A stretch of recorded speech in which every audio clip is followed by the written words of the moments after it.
कहते हैं किसी त्यौहार की अगर शुरुआत अगर धार्मिक रख रखाव में या फिर धार्मिक तरीके से किया जाए तो वो एक बार के लिए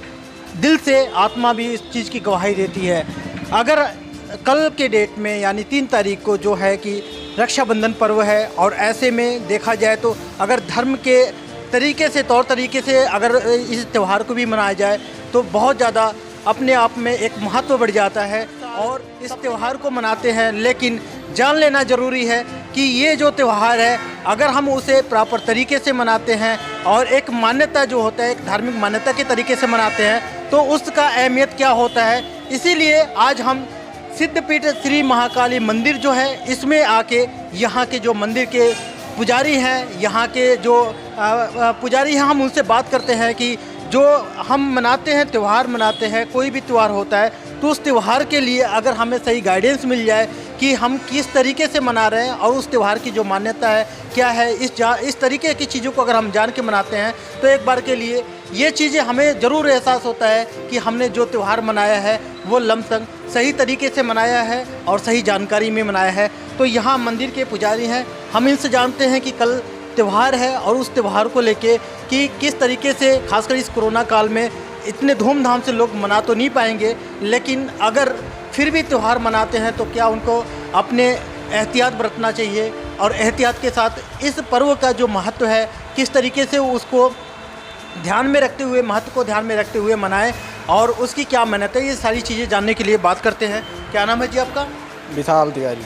पंडित विशाल तिवारी। पंडित जी ये बताइए, कल हम लोगों के बीच में रक्षाबंधन त्यौहार आ रहा है, बहुत ज़्यादा अहमियत रखता है, बहुत मान्यता है इस त्यौहार का, तो ये त्यौहार क्यों मनाते हैं, खासकर रक्षाबंधन त्यौहार इसका नाम क्यों है?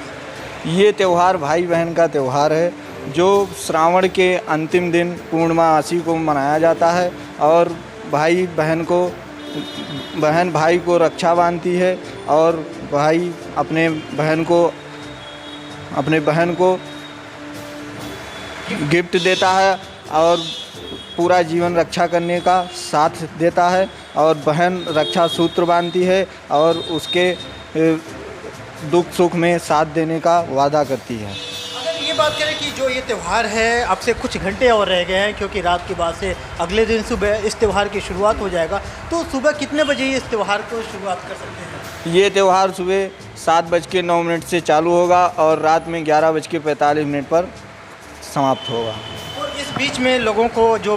बहनें हैं अपने भाइयों को जो राखी बांधती है यानी कि उसे इस दौरान जो टाइमिंग आपने बताया उसमें कंप्लीट होना है जी। तो फिर ऐसे लोगों के लिए जो अभी खासकर कोरोना काल है तो ऐसे में लोग क्या सावधानी अगर कुछ बरता जाए, क्योंकि ये फिजिकली लोगों से कनेक्ट होने वाली बात है, लोग एक दूसरे के करीब आते हैं, खुशियाँ भी जाहिर करते हैं, तो क्या चीज़ ध्यान में रखें? आप जितने भी जाएंगे इधर उधर वो मास्क लगाएं और सैनिटाइज़र का प्रयोग ज़रूर ही करें। अगर ये कहा जाए कि जो धर्म का बहुत ज़्यादा प्रचलन होता है, बहुत ज़्यादा मान्यता होता है, इस त्यौहार की अगर मान्यता देखा जाए तो आप इसको इस बारे में क्या कहेंगे, क्या मान्यता है? ये सदियों से चली आ रही है, ये रीति सदियों खासकर से। जब त्यौहार कोई होता है तो उस टाइम पे आम लोग बहुत ज़्यादा जुड़ा होता है अपने धार्मिक संस्थानों से, लोग आते हैं। कम से कम इस त्यौहार की जो मान्यता है कि कम से कम सुबह की पहर आके लोग माथा टेकते हैं, विश मांगते हैं अपने भाइयों के लिए। तो ऐसे टाइम में सुबह की पहर अगर आए यहाँ पे तो क्या सहूलियतें हैं या नहीं हैं अभी फ़िलहाल कोरोना काल? जैसे विश्व में फैली महामारी के कारण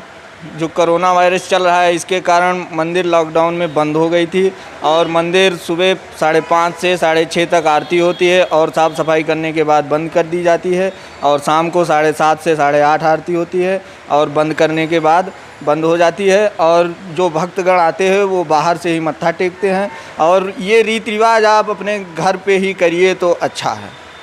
जी। देश दुनिया की हर लेटेस्ट खबर देखने के लिए सब्सक्राइब करें हमारे चैनल PNN को और साथ ही बेल आइकन दबाना ना भूलें।